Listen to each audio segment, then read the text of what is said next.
So here's how to quickly create a twinkling star. So this will be so quick that it should probably be a shorts video, but here we go. You start off by selecting the ellipse tool, then simply hold down the shift key to draw a perfect circle. Now give it a fill color that you like. I will select this orange, and then we simply go to Effect, go to Distort and Transform, and then go to Pucker and Bloat. Here we can check the preview and go up and down with this Pucker and Bloat. And as you can tell, we are going down to pucker. And you simply keep moving this slider until you're happy with the result. Something like -75% is great in my opinion. So let's click OK. But as you can tell, our path is still a circle, so let's just go to Object, go to Expand Appearance. And now our path is following our shape.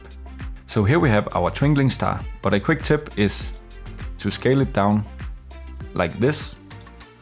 Then go to the Symbols panel, add it to the symbols, select the type, graphic, and click OK. Now we can simply use the spray can right here, and while having our star selected, we can just spray these stars all over the canvas. And that's just a nice little tip. If you like this video, you can hit the like button, or you can watch this next video that YouTube recommends for you.